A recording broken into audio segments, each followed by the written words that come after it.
And good morning, good afternoon, or good evening, depending on when you're watching this edition of Hypnosis Week with myself, Alex Williams-Smith, better known to many of you as Jonathan Royal, hypnotist of magicalguru.com. It's my great pleasure this week to have a guest with me who is been dubbed within the industry as the Hypno Sensei, as in the martial arts version of Sensei, but martial arts of the mind, Mr. Keith Anthony Taylor, who is a Harley Street hypnotherapist, and significantly, as I've discovered before when he's kindly had me on his podcast, has first-hand, real-world, not some heard a story second-hand, but real-world experience of being in a Tavistock controlled hospital. And by Tavistock I mean as in Tavistock Institute, which prior to that years ago was the Tavistock clinic and hospitals, and that is linked in with, to those people who want to go and look more into it, to the CIA linked projects of MK Ultra mind control. So welcome to the show, Keith.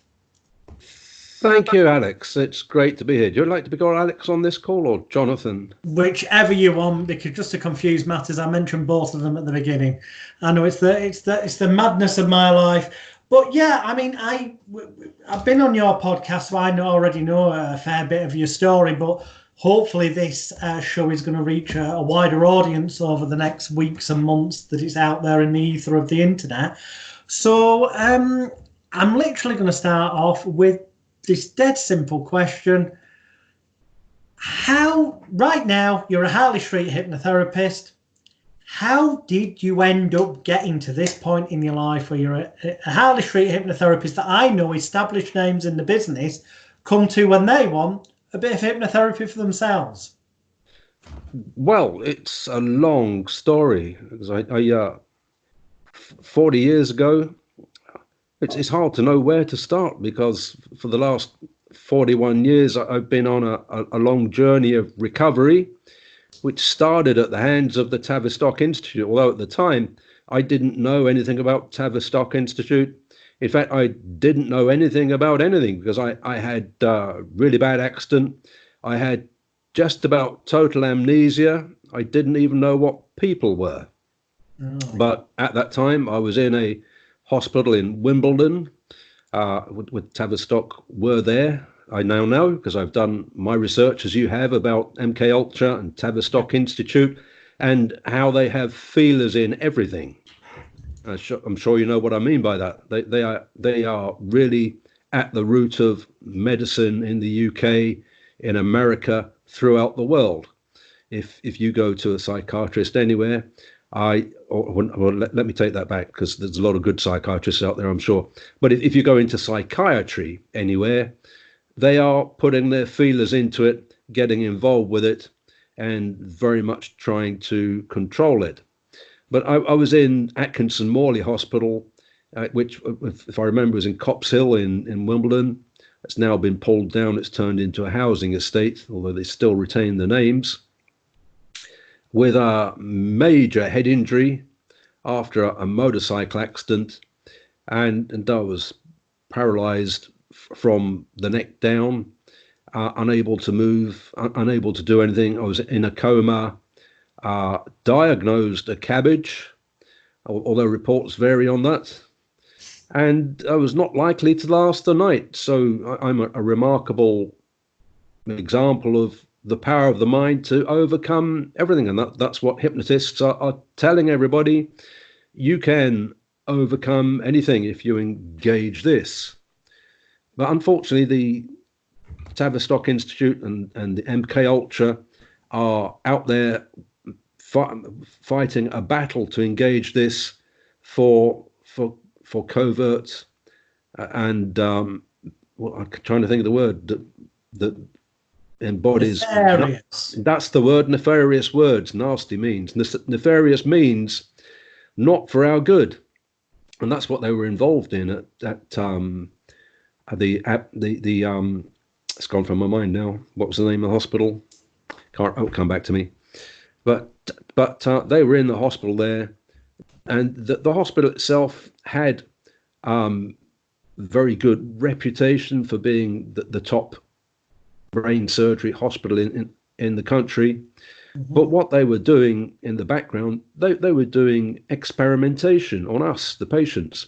And a lot of the patients were crippled and died because of the research and the experimentation that they were doing on the patients. And I was in there aware that this was happening, and I was terrified because I knew that my parents had signed the release documents, the release forms, for me to be next in line. And I begged them not to.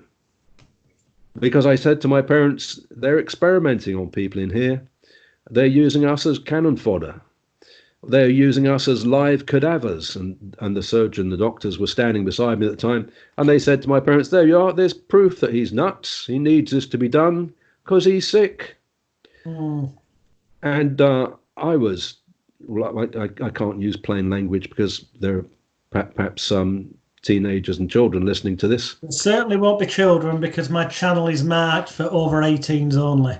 Yes, but there was some very plain language I could use to describe how I felt at the time, because I was incapable of looking after myself. I couldn't get out, I couldn't escape, and I was not very happy about my predicament.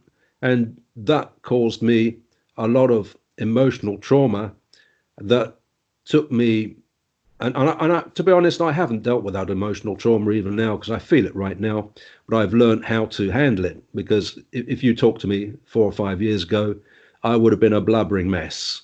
I would not be able to describe to you how that affected me and how I feel about it. And that's why I'm such a good therapist now, because when I talk to my clients, I understand fully what they are going through, what they're feeling with some of the terrible traumas that you and I know that some people have experienced. And that's and I can see from the way you're nodding, you know exactly what I'm talking about, don't you, Jonathan? Yeah, what I was also thinking is that I found it's weird that people quite often tend to attract the type of client that they're best equipped to treat. And I don't mean through their advertising, because they might be trying to go down one road, but will naturally attract the type of client that's right for them. So given your background, you're likely to have seen more clients in that kind of sphere. I have. I do attract a lot of trauma, and that makes it that's good for them because it helps them. It makes it very hard for me because the trauma never ends, because it's bringing more trauma to me, and I have to be very careful to make sure that I deal with releasing not only my trauma but the trauma that I attract. Otherwise, I'm going to become very sick. Yeah. Actually, I've got a sore throat right now. I'm sucking my piece of ginger root. Very good for sore throats, by the way. If anyone ever gets a sore throat, don't use a throat lozenge, use a piece of ginger root. Great stuff.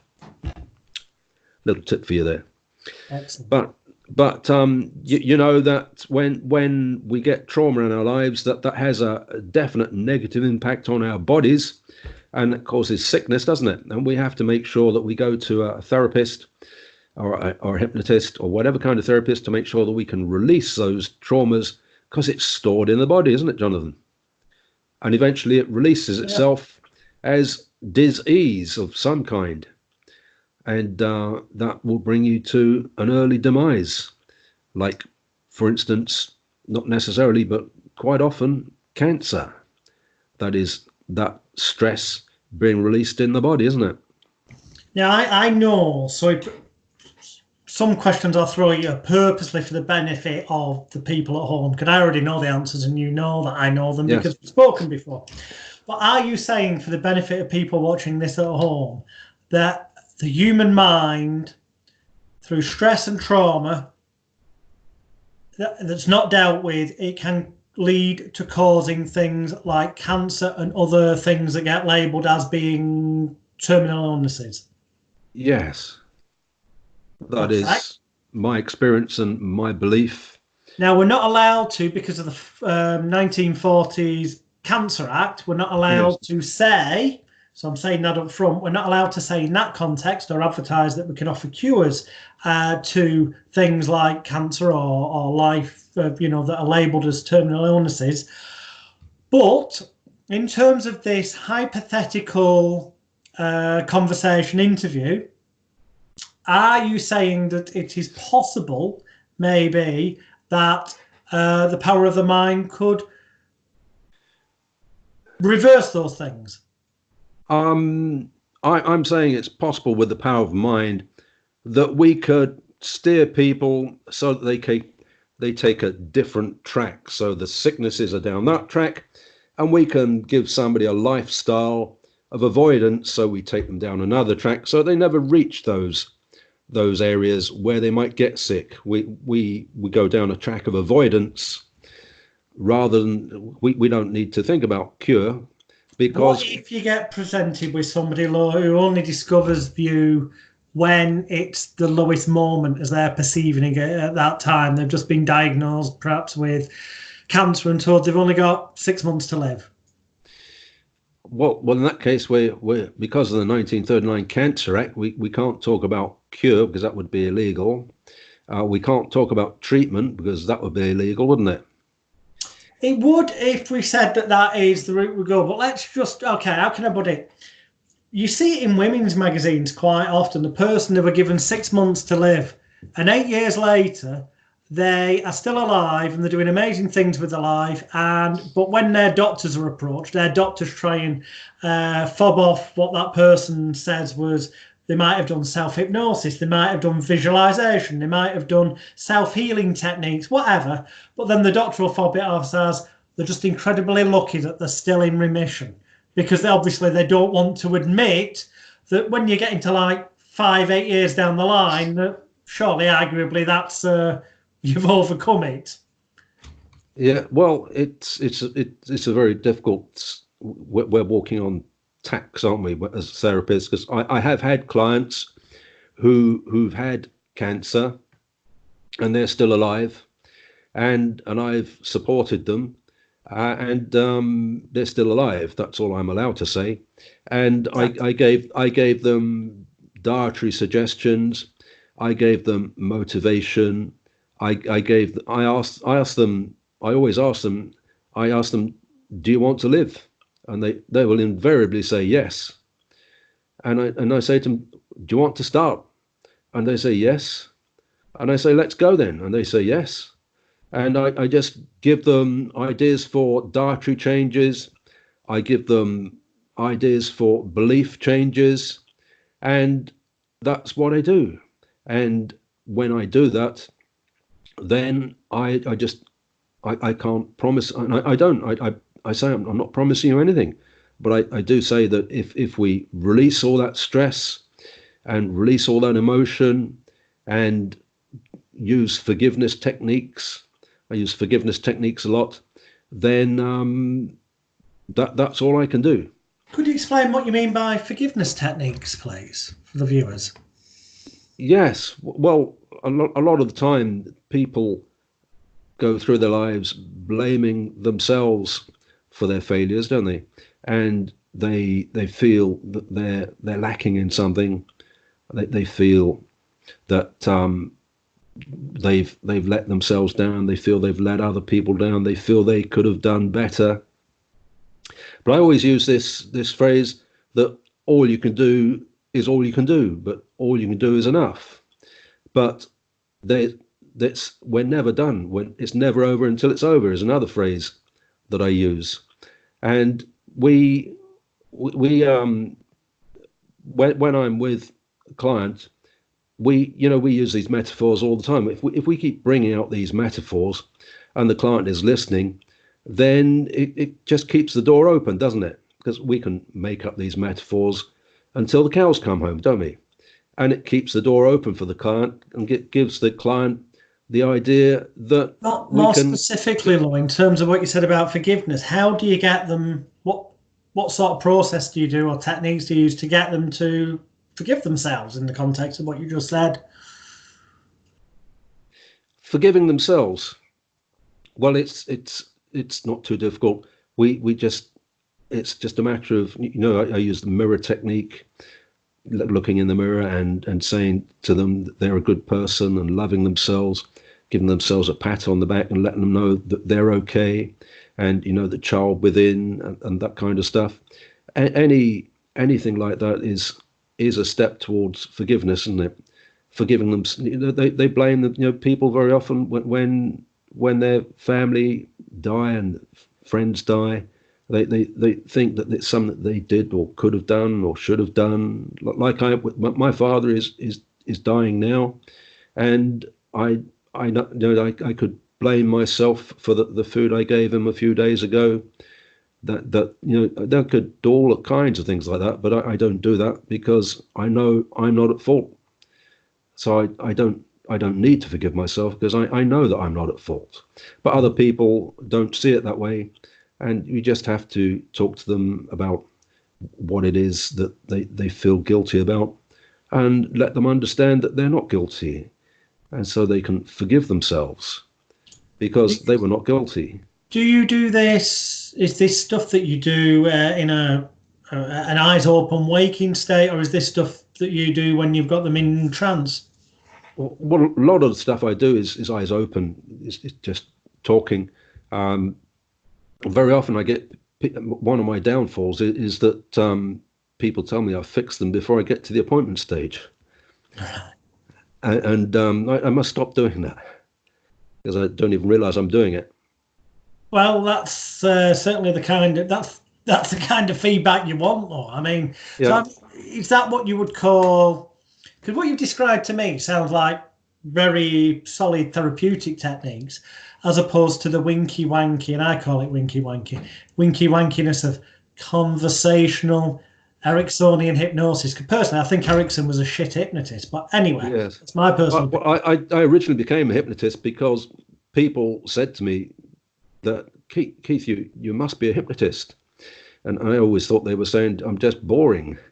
Because that was my view of a hypnotist, but I picked up a book on hypnosis eventually and read through it, and I thought, in the conversational kinds, I thought, well, I'm doing a lot of this already, so there must be something in it. But we were talking about the Tavistock. There's some interesting things that I've been thinking about over the last few days. Okay. That strange things that I realise have been happening, because when I went into that hospital, that was caused by a motorcycle accident, and I was hit head on by a motorcycle. Head on by a car, I mean, while I was on a motorcycle, and that put me into the hospital initially. And that was a motorcycle. That was a car coming out from the left and then hitting us head on. And I was riding pillion at that time with on the with a notorious Hell's Angel gang, because you won't believe it, but I used to know some Hell's Angels, and that they made better friends than enemies, so I made friends with them, which was a smart thing to be doing, because they were in my local area and going in my local pubs. And that put me in the hospital, and that got me there. But a year earlier, exactly a year earlier, virtually April, I was in Germany in exactly the same scenario with gang of bikers touring Europe on Harleys, just the same. And I was riding pillion then, because I was elected to be the navigator. So I left my machine at home because it wasn't running properly. So I was elected to be the navigator. And I was on pillion all across Europe. And on that occasion, and I was on one particular machine, my friend Peter's bike, all the way across Europe. But on that occasion, I got off his machine and went on the back of someone else's machine for some reason. And he was hit by a car coming from the other direction, hit him head on from the left, exactly a year ago. And I feel I was supposed to be in that accident. And that's two aspects, and almost identical accidents. That's two aspects. And the other strange thing about it is that that was 1977, the first accident, 1978, the second accident. And the other strange thing is that the first accident, my friend Peter had his ankle severed, literally, his foot was off and he was in a ditch. And I gave him first aid. I was not trained in hypnosis. I gave him first aid. And I must have some water because I'm going through one of these trauma points. and it's made my mouth dry. And I was not trained in hypnosis in any way, but looking back on it, what I did with him was classic hypnosis, because I realized that he was going to die of shock if he went to sleep. So I kept him awake, and I talked to him. This was eyes open hypnosis, kept him awake. And I talked to him. His ankle was severed, it was bleeding. And I quickly thought, shall I put a tourniquet on it? And I thought, no, his best chances are if I don't tourniquet him, because we want to be able to reattach that foot when he gets to hospital. Yeah. But it took 4 hours for the ambulance to find us in the Black Forest. 4 hours. Bloody hell. And the strange thing was, we were only about half an hour from the hospital. Freiburg Hospital it was, I believe. It was Freiburg Hospital. And his ankle was bleeding. So I used hypnosis to tell the ankle to stop bleeding. So I kept him calm, talking to him like I'm talking to you. And I said, now your ankle is just going to bleed just enough to clean the wound, and then it's going to stop bleeding now. That's the actual words I said.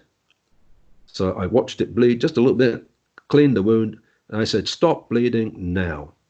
And it stopped bleeding. And it stopped bleeding for 4 hours. Bloody hell. And I'm not, the thing that strikes me is that I was not trained in hypnosis, and I'm thinking, where did I get that knowledge from? Because I was never trained in hypnosis. Now move forward a year later, I was in a hospital. I was paralyzed from neck down. I'd been diagnosed a cabbage. That means I've got no intellect. I came out of that coma not knowing what people were, apparently. I mean, not apparently, I knew I didn't know what people were. They were like aliens moving around. It was very scary. And then I was labeled an unruly patient because I wouldn't accept that I was paralyzed.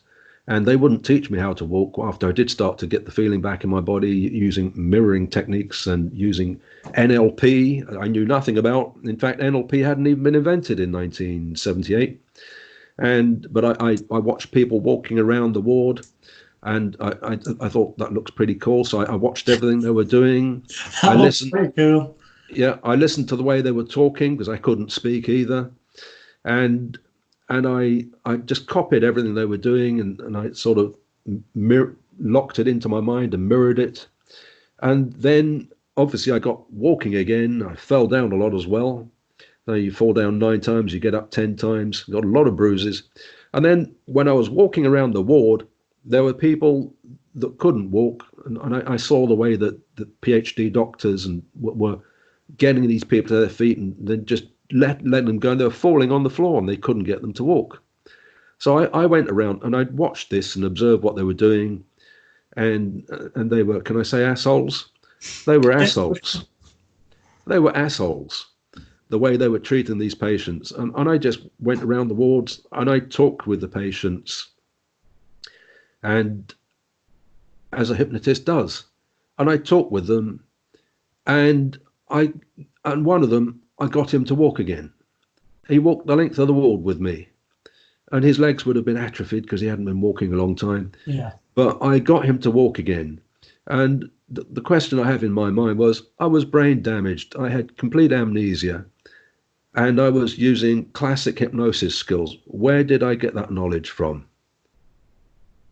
If I hadn't been, and I nearly used the F word, messed about by somebody like the Tavistock Institute. While I was in, was I in coma? What was happening to me before I came back awake? I don't know. I only know the story that's been given to me. Mm-hmm. What you do know is that, based on the evidence that they were saying and documents were such that you weren't supposed to be here right now, let alone sat here having a highly intelligent conversation. Yes. That they were, this is the simplistic view of looking at it, they were wrong in what their diagnosis was, or they were purposely wrong and lying because they had nefarious intents of experimenting. Yes. Did I send you a copy of my MRI the other day? I You think I did. did, yeah. Yeah. It's on the on Facebook on my profile, Alex William Smith. So it's Yes. facebook.com/Alex the Hypnotist. And Yes. if you go into the photos, the albums, there's one for Hypnosis Week with pictures of the Mm. presenters, guests rather, and you will see in there an image has been put up by Keith of his brain scans. Yeah. Do you want to Yes. explain a little bit about them? People can search the images out. Yes. Well, there was a brain scan done of me on the 27th of August last year while I was brave enough to go into another hospital for 4 days. A foolish thing to do, knowing that they're all run by the Tavistock Institute. And I was in there for 4 days, and or what had the appearance of being 4 days. Of course, I could have been there for 6 months. All I know, I suspect not, but that's the kind of thing that could be happening. You'd never know the difference, would you? Not without getting evidence from external sources. Yes. I can confidently say you didn't appear to go missing for that long. Okay. Yes.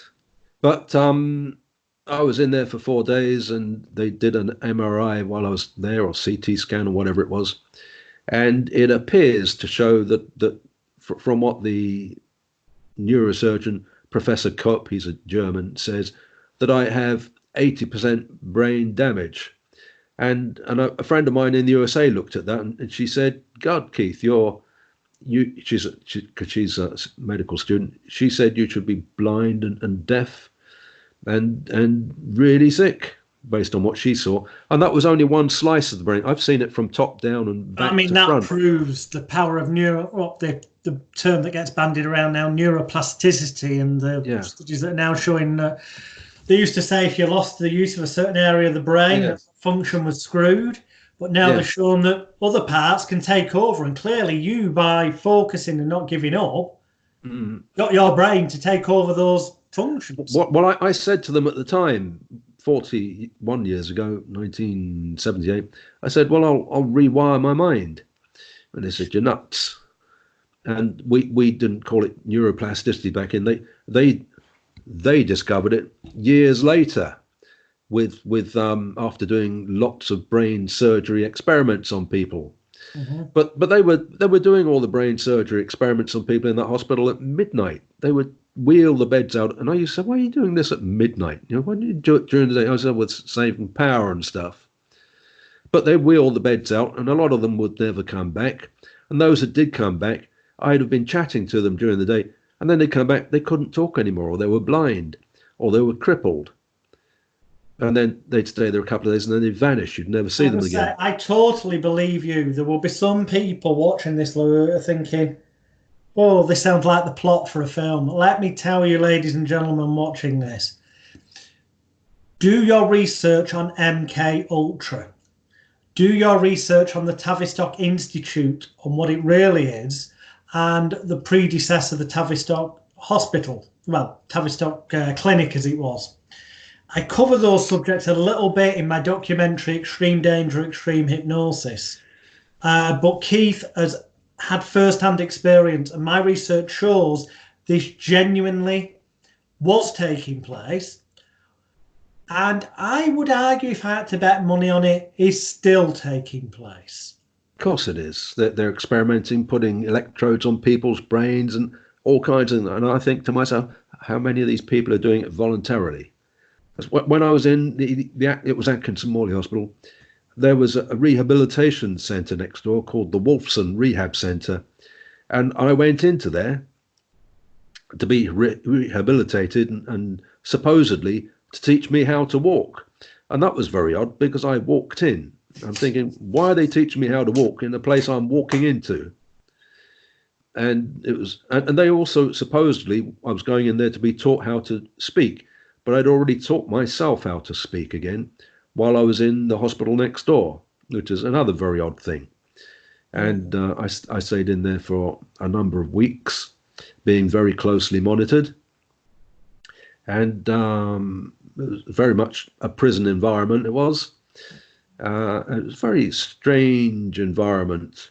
And if you ever watch the film One Flew Over the Cuckoo's Nest, it's purported to be a comedy. but I can't watch that movie because it terrifies me. Absolutely scares me, scares the bejesus out of me watching that movie, because when I watch that, it's got so many parallels to the hospital I was in, and I've had ECT, electroconvulsive therapy. They gave that to me as a punishment because I wouldn't accept that I was paralyzed. So here I am, a brain damaged man, 80% brain damage, and they took me down for electroconvulsive therapy to make me behave. I know this to be true because of my research, but I know some people watching this will be like, whoa, this sounds science fiction, it sounds conspiracy. And I can only stress again, guys and girls, seriously, do your research on Tavistock Clinic, do your research on MK Ultra. There's a lot of declassified documents now, CIA documents, that make mention of trauma-based and physical trauma and torture-based experiments taking place, and there are declassified documents that prove that Joseph Mengele, who was one of the Nazis who did the atrocious experiments in Germany, was smuggled into America and was part of MK Ultra. The evidence is there that's no longer a conspiracy theory, it's a conspiracy fact. And if those things that are there and in the declassified stuff, imagine if they were still doing experiments, they obviously wouldn't declassify that, would they? So... Yes, but MK Ultra has been officially closed down, hasn't it?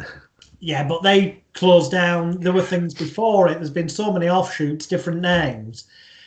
Why does the Tavistock Institute of Human Relations still exist? They say it's to look at how to influence people and make them feel better psychologically and all this, that, the other. That's the front, or how it can be used in advertising and all this. But when you look back, they do route to the Tavistock Clinic in MK Ultra. They're in the exact same building, and it's not a coincidence. They're by design in the same building as the British Psychological Society, yes. Which is linked in with psychiatry and DSM-5 and the whole conspiracy to medicate the population and label things. And give full control of they want total control of the population in every way, don't they? They want us to be robots, and it's probably not a coincidence that I don't watch Doctor Who. I'm not a fan, but I can remember that many years ago there was an episode of Doctor Who where we had men with bands around their head that controlled their brains and turned them into robots. And I think that's probably not a coincidence, and that was run by the BBC, of course, wasn't it? A lot of stuff, arguably, is run in advance that is possible to achieve. The public aren't aware of that, and then it's put into popular culture to make people feel comfortable to the possibility, so that when it does happen, and we're seeing it happen now with things like. Off the top of my head, I don't want to slander or libel anyone, but I think it's Elon Musk, is it, who's invested into the mind being interlinked with computers and stuff? Yes. Well, the mind is being interlinked with computers, even as, and this is why I don't subscribe to them. I don't have a mobile phone or a smartphone, because look around you. Are we being controlled by devices already? Everywhere. People have got their heads down in devices. I'm having to avoid people everywhere because I can't walk in a straight line because everybody's got their head down looking at their mobile device, bumping into me. And I want to poke them in the eye and say, look where you're going. Wake them up.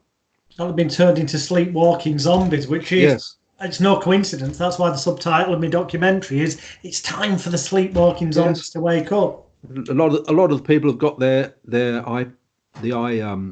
earpiece in as well, so they don't even have to look at the thing. They're being controlled by the earpiece, give them direction, tell them where to go and tell them what to think, what to say. Also, there's people in some countries now, Sweden certainly, a lot of people have started volunteering to make it easier at work, getting microchips for getting in and out of buildings and stuff. Yes. And there's evidence out there that can be used to make chemical changes in the body to cause illness or make a person's mood change, so to Yes. control them. Well, they're wrapped in plastic, aren't they? And plastic causes cancer because for many years dogs have had those, and lots of dogs are getting tumours. That's why I don't want one. It's also a radio frequency device, and the radio frequency gives you tumours as well. So I don't want. I was in London the other day, and I was shocked to see, because I see lots of people swiping their mobile devices to get through the barriers, and I was shocked to see somebody swipe his wrist to get through a barrier. I thought, my God, when did that start happening? Or was it because they had the watch on? Did they have a watch on? There Because was no, there there are was watches now. no. He didn't have a watch. It was just his wrist. He Bloody swiped his hell. wrist. Yeah. Yeah, I was shocked. Could have been somebody visiting from Sweden, hey, who's already got the chip. Maybe. Well, Yeah. how do you think these things are going to impact on what you and people like your good self do in terms of the world of hypnotherapy? Because if people end up chipped or mind controlled to such a degree, what chance are we going to stand to help people? Well, I think that eventually, I can see that scenario where the government will think that we're terrorists because we're trying to wake people up. Okay, in terms of what we've just been talking about, I can immediately say, yeah, I could imagine that happening. It's happening around us now. People who talk about stuff that's too controversial, their social media channels are getting shut down and stuff. But I mean, in a more generalised term, as a therapist helping people overcome habits, addictions, fears and phobias, how effective do you think it's going to be, say, in 20 years' time when people are perhaps linked in with computers like Elon Musk is saying is going to be possible and wants or are chipped and stuff? It's going to become harder and harder and harder. It's an uphill struggle because we can show through brain plasticity that the brain does undergo changes when we use devices and when we use, if we're a computer gamer, it does cause changes in the mind. It's been shown that when you use 3D headsets, it causes physical changes in the brain, and that's without being linked electronically to external devices. When in the future we're trying to do therapy with somebody's brain, and the brain isn't even inside the head, it's external. How are we going to do therapy with a brain that is non-local? Because even without the electronics outside, I know that your brain is non-local even now. You think that it's all in here, but a lot of it is out here in the spirit world. And I know that you don't necessarily believe that.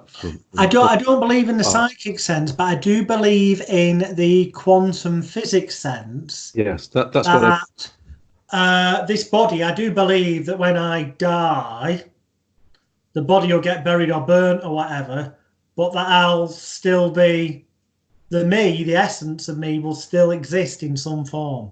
Yes. Well, we are dealing with that now, and that's hard enough, dealing with a mind that is non-local. But when Elon Musk and all his pals start to tamper with that electronically, then we're going to be dealing with a brain that is shared on a database somewhere. It's going to be getting mixed up with everybody else's brains and thoughts. That's really going to screw the mix, isn't it? Yeah, certainly as far as I'm concerned, and obviously people make their own personal choices, generally speaking, unless, of course, they manage to engineer some legal reason like they're doing with vaccines to, if you don't do this, you can't do that. I would say do not ever consent to be connected to a computer or be chipped in the fashion that we've been talking. That's your only real defense, isn't it, I would say? Yes, but that's when has the government ever worried about consent? Okay, and I know what the kinds of things you're alluding to here, but I mean, this is stuff that perhaps viewers will be thinking, do you mean? The government wouldn't do things they're not allowed to do. Well, yeah, they would, as we've touched on before. So let me throw this one at you.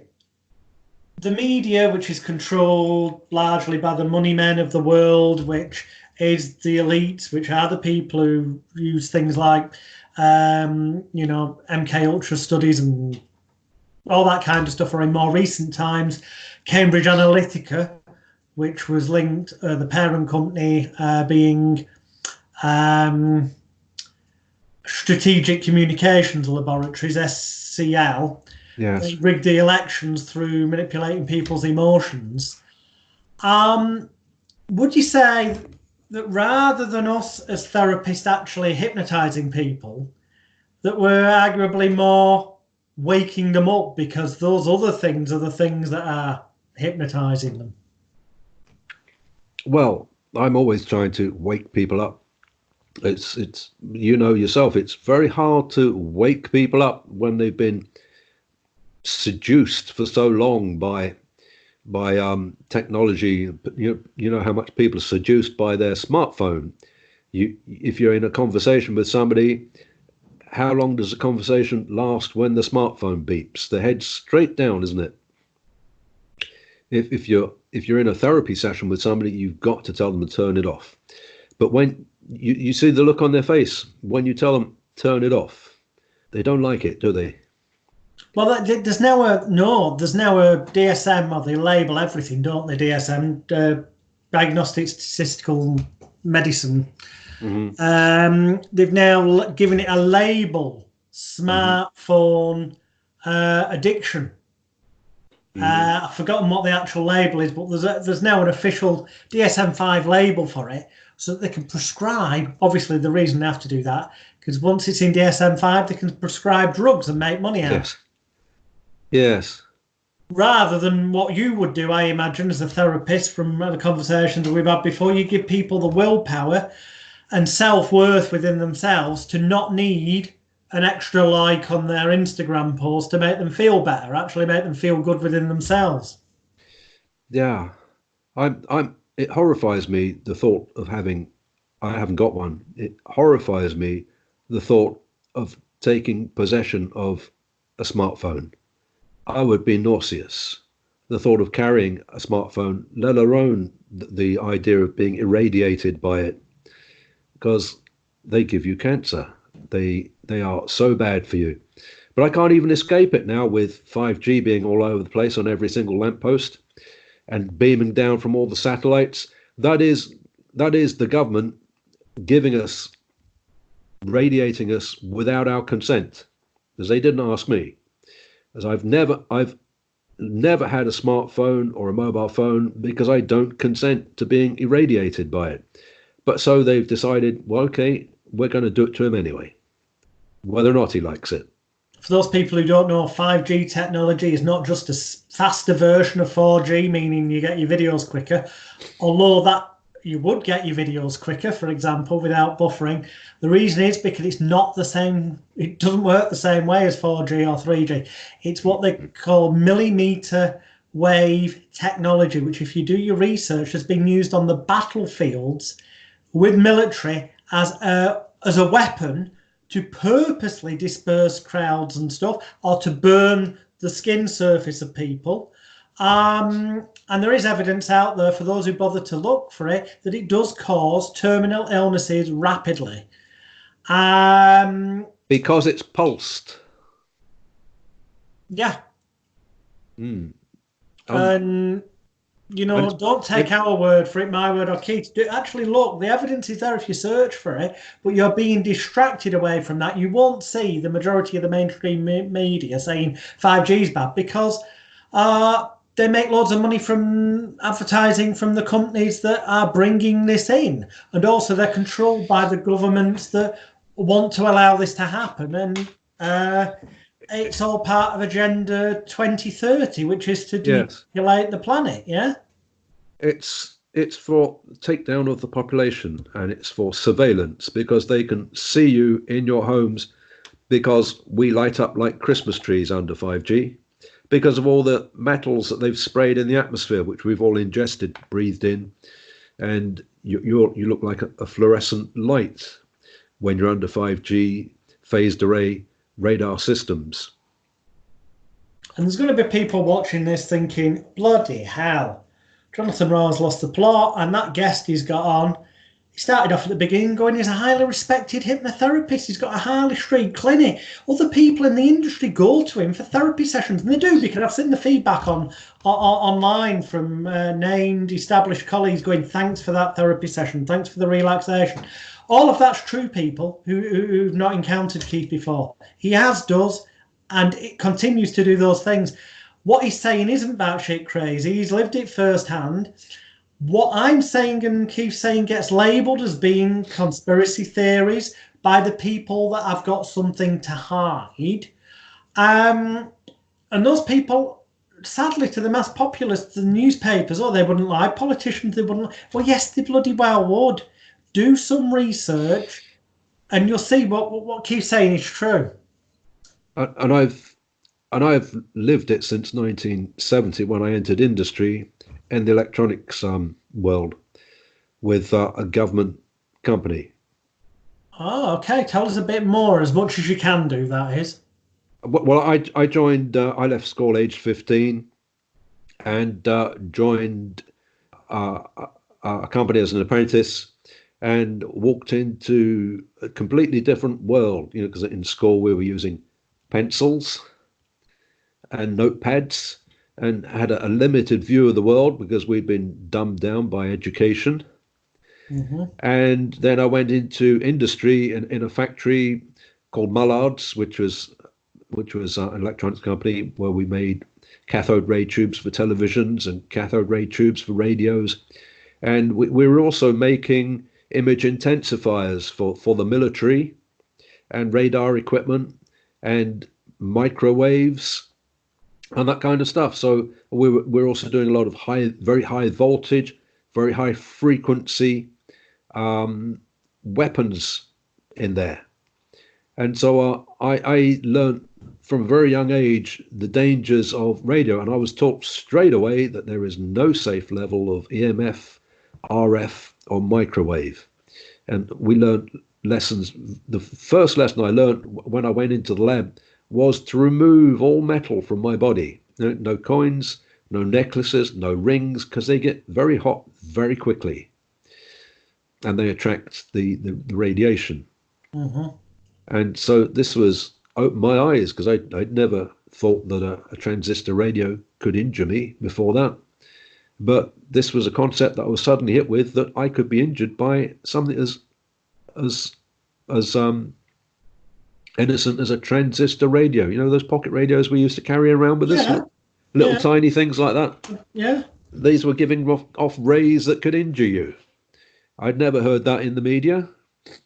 But once I was in industry, I heard the truth, that radio can hurt you. So there I was. And the thing that was interesting about that factory was that it was running on, 2 levels. Because we had a lot of very old technology. Well, it was not old in the day, but we had thermionic valves, glass bottles that glowed. This was pre-transistor days, mm-hmm. that drove the televisions and radios of the day. But at the same time, we had a lot of very advanced technology that Bill Gates didn't get until 10 or 15 years later, in the 80s. Right. We had that already. And I would ask, where did this stuff come from? And it was a need-to-know basis, and you don't need to know. And although we had these valves on one side, we had integrated circuits in there as well, and nobody was saying where they came from all of a sudden.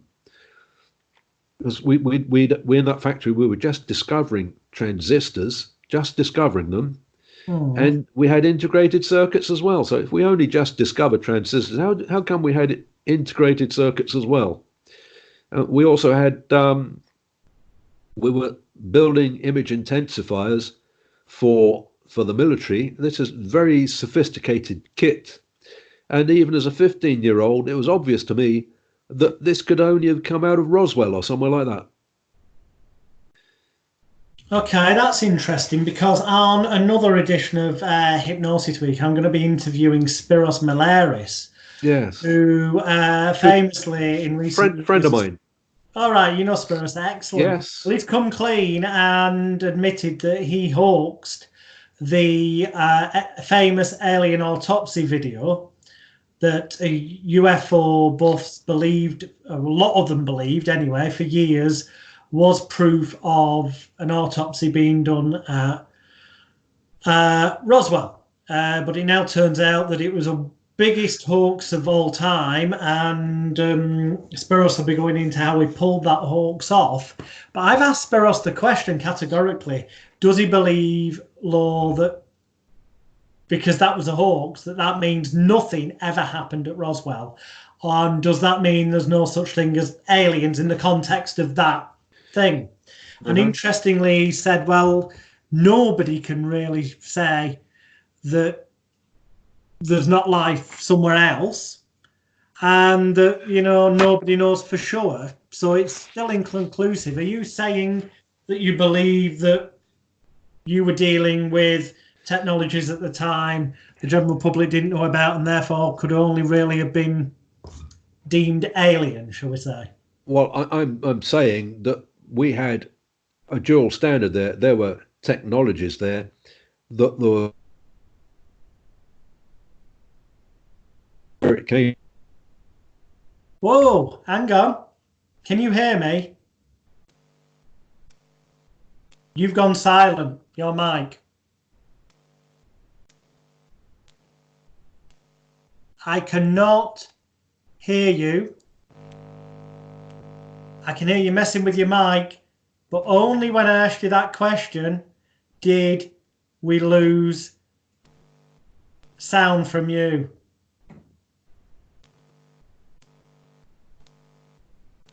I still can't hear you. Can you hear me now? It's coming back. Sound is coming back. Oh, that's strange. I went to my mic settings and my mic had been switched to another mic setting. Which you most certainly didn't do because I know you weren't moving. Yeah, because I got the flashing light back on my mic now that shows it's working. Call it coincidence. If this was Uri Geller, he'd be saying, well, these things happen when I'm around. But truly, it was just as you started answering the question of me having asked you about, do you think you were dealing with alien sort technologies?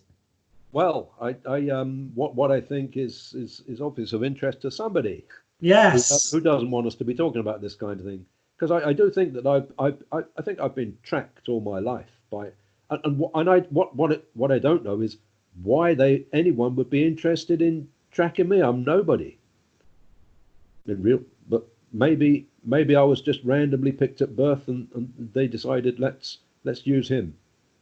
Well, if you go down the deep rabbit hole of investigating MK Ultra, there's like the monarch mind-controlled slaves where they do pick people from birth. Yes. Yes. But there again, maybe they think you saw something that you didn't in those environments, and what you mentioned about the accidents and the testing was a way of finding out if you had seen things you weren't supposed to have done.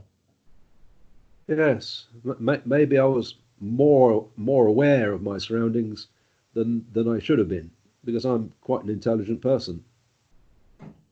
I see into things that I shouldn't see. So, because we've only got about just under 10 minutes left, to bring this back to hypnotherapy, because we've gone off on one, it might seem to viewers at home, but the thing is this is very relevant, and there's very few people out there who've got the balls and the guts. There's plenty of people I know that on a private basis will admit to me, and other people that they're aware of the mind control goes on, brainwashing goes on, and to be honest, even the average man on the street with a certain number of brain cells knows that politicians will lie to try and influence things. That's the low level stuff. But to talk about the stuff that you have done in the past hour, it takes balls, because some people, because they've been conditioned up, anyone who talks about this stuff must be a nut job, a conspiracy theorist. But the thing is, if you actually take time to do your own independent research and investigation, you find more and more mounting evidence that what I've been saying, what Keith's been saying, what we've both given you examples of, did happen, has happened, and is happening. And if there's evidence of that on this level, what's going on that we can't find evidence of? Because real, stuff beyond that, surely there'd be protections in place to try and cover it up. So pushing that aside, because that's a very relevant area, what it does give is, Keith, a unique insight into, as you said earlier, traumas, to be more empathic and able to help people in those areas. So how would you say what you do, hypnotherapeutically speaking, because you were doing it naturally without realizing it, as you've told us, then when you became more aware that through the training, you became aware, well, hang on, I was already doing that without having gone through formal training. Do you find you're still doing it that way, or that things have evolved as you've consciously become a hypnotherapist? I think I have evolved in many ways, but I think that I like to think I'm a better therapist than I used to be. I've learned a lot of useful techniques that I can use, but I don't like calling myself a hypnotherapist. It frightens people, I think. Okay, what do you actually call yourself then? I know, obviously, I know you as, and a lot of people know you dubbed as the Hypno Sensei. Yeah. I prefer therapist, but hypnotherapist is not a good word, I don't think. I think we need to move away from that and find a better word. I haven't really found a good word, but with all the new techniques I've learned, people come with an expectation of being hypnotized. I'd rather people came with an expectation of being moved from where they are to where they need to be. Excellent point. Nobody if you want to sleep, go to bed, and you'll feel rested in the morning. You don't want to pay me to just put you to sleep and have a rest, do you? You need to move from where you are to where you need to. So people need when they come to me to know what they want. So I often ask people, what is it you want when they come to me? If I know what it is they want, then I can help them to move them from where they are to where they need to be. So with me, I had this trauma, and I said to you earlier, I still have this trauma. It's still in me, but I need to move from where I was years ago, where I couldn't talk about the things I've been talking with you today without being a blubbering mess.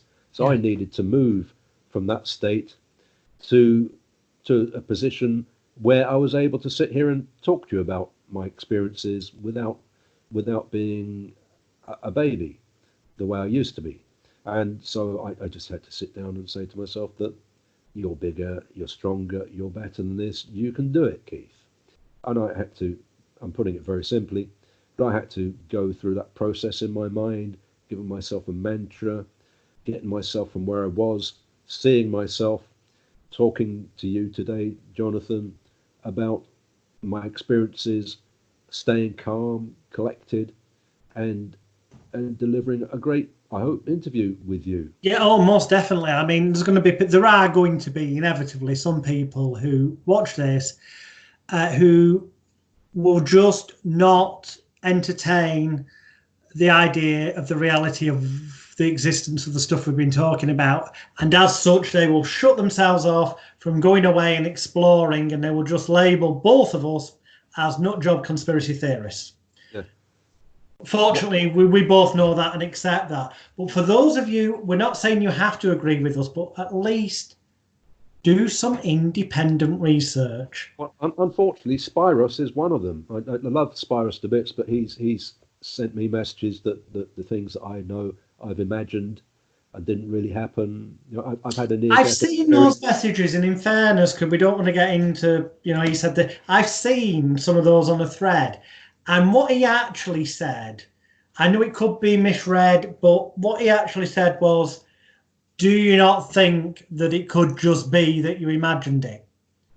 And the truth of the matter is, of course it's possible that you just imagined it. But when you take one bit on its own, but when you look at all the other stuff, the more you look at and the more you investigate, the less likely that is a logical or realistic outcome. Well, the people who tell me that I just imagine things, they don't look at the whole story, unfortunately. Is that there are facts, there are proven facts from my hospital visit, my time in hospital, proven Yeah. facts that cannot be disputed. Like, for instance, all the information I gave them about the hospital that I couldn't possibly know because I was in coma. I was able to describe them the interior of the hospital. I was able to describe what happened around my bed.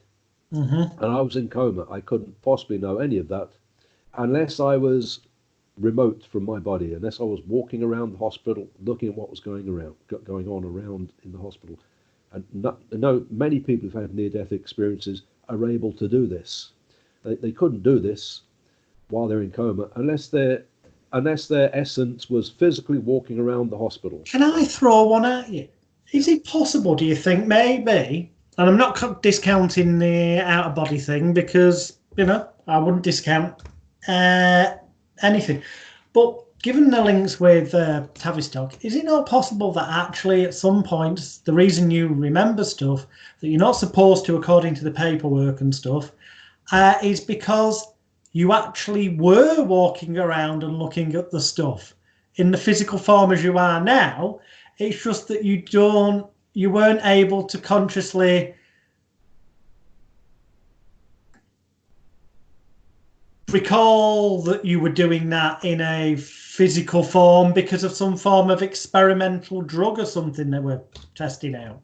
Well, if I was actually not paralyzed at all and the whole thing was just programmed into me, then that could be true, and it may be that the reason I overcame my paralysis is because I wasn't paralyzed at all, and I was just led to believe that. And it could. And I was thinking earlier on when we talked about my MRI, that is an MRI of somebody purporting to be mine with 80% brain damage. That could be a paint shop job. An artist could have done that. It might not be me at all. I might have a perfect brain for all I know. I can only trust the what's on the paper. I went through an MRI machine, but for all I know, the machine could have been turned off. It made a lot of noise and buzzing and stuff, and the whole thing could be a fiction. From that point of view, I have to agree with you. But in either regard, either way, it still comes to the same conclusion that something remarkably strange compared to most people's normal perceptions, something remarkably strange, whatever the bottom line, took place. And that Yes, you're still here defying what they said should be the outcome. yes, something strange did take, and it has shaped my thinking, and it has given me what appears to be extraordinary powers because I've been able to do things to help other people. And because of the 1939 Cancer Act, I can't use this word CURE, but I have seen extraordinary things happen to people that I couldn't do before, including on one occasion when I stopped to give first aid to a dead man who'd been hit by a car. I saw him go over the roof of the car. Yeah. And I was ambulance crew at the time, although I was nowhere near an ambulance. And he'd twisted his neck when he landed, bad head injury. And I put my hands on him, and with the compassion in me, I thought he's. And I checked his vital. He was definitely dead. He was kaput. He was gone. And Right. I couldn't do CPR because if I did, it would be very violent. And the chances of saving someone with CPR, it's not like in the movies where somebody bursts back. It doesn't happen. You've got 20% to nil chance of saving someone with CPR, unless you can get them in an ambulance with a heart start pack and some drugs. But I had compassion for him, and I put one hand on his chest and one hand on his head, and I wasn't particularly a Christian at the time, but I called on Jesus, Mm-hmm. and it wasn't even me. Something took over my voice box, and called on Jesus. I said, "Jesus, take me." I gave my own life for him, and I felt electricity shoot through my arms, like I had a heart start pack in my hands. And his body lifted off the ground about 6 inches, and then it dropped. Exactly what I didn't want to happen, because I thought he might have a broken neck. Yeah. And then his eyes opened, he burst into life, and he started talking. It scared the shit out of me, because I was not expecting. It would, wouldn't it? Yeah. And this is the kind of strange thing that has happened to me more than once throughout my life in the last 41 years. And these are, and maybe I imagined it all, because Tavistock has programmed me potentially, and maybe I imagined all of that. But they took him to hospital in the end, strapped to a backboard. He couldn't move an inch. But it was And I was very aware of a figure standing alongside me that nobody else could see. Let's call him Jesus. I believe Jesus was just an ordinary man like all of us, but a very aware and clever man who knew that he had these powers, and I believe we all have, if we know how to tap them. And I think that's one of the big things the government doesn't want us to know, because if we all knew that and knew how to use them, they'd be in trouble, wouldn't they? Yeah. And because you've kind of guided it that way, to kind of finish up, yeah, we would be in trouble. I'm just going to throw a few words at you, and I'm going to let you piece them together, because you'll know exactly what I'm referring to, but I want people to realise your insights on things.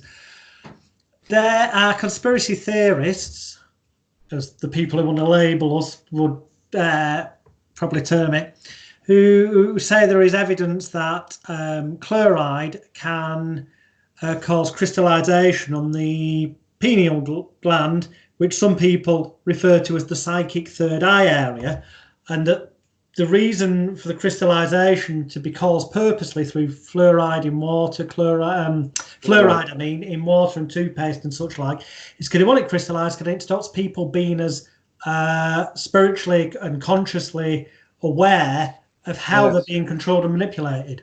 Yes, to keep us asleep. They only want sleepers. They don't want people being awake, because if we were, we'd all become very powerful and the government would lose control of us. And you know what? Whether you believe anything at all that myself or Keith have been speaking about doesn't really matter, if as long as you entertain the notion to research it yourself.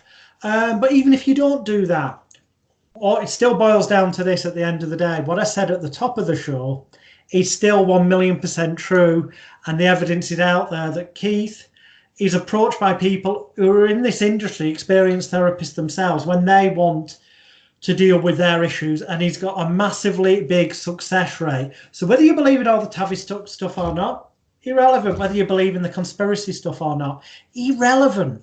If you want a rapid, positive solution to your issues, even if you're involved in the industry watching this, or you're involved in the industry, but because of that, you've got a friend or family member who's too close to you that you don't feel you'd want to treat them yourselves because of that, they know you too much, then contact Keith, because he gets results. That I know, because I know people he has helped. And with that in mind, could you tell everyone how they get in contact with you, Keith?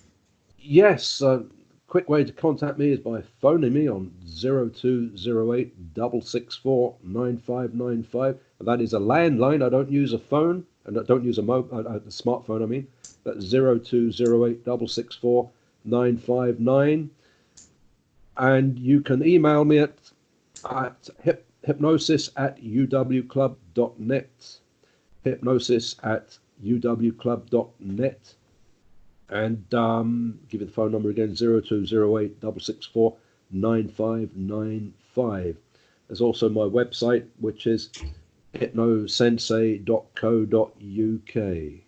When this video goes live on YouTube, not sure when, but when it does, if you look below the video, guys and girls, you will see a live active hyperlink that you can just click on to take you directly to Keith's website to make it even easier for you. And I would encourage you to click on that, go take a visit, take a look, and you will very soon see, if you search Google for Keith Anthony Taylor or Keith Taylor Hypno Sensei, and on Facebook search that, you'll very quickly, it's not for me to mention people's names because it's their privilege to do that, but you'll see people who publicly posted about how much Keith has helped them change their life in so many ways, and you can contact him. I'm sure perhaps he'll be able to help you do the same as well.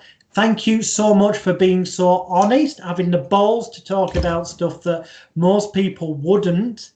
I really do appreciate that, and I'm sure the majority of viewers, because there's always going to be some people who just think we're nut jobs, will also appreciate it greatly as well, Keith. Thank you so much, sir.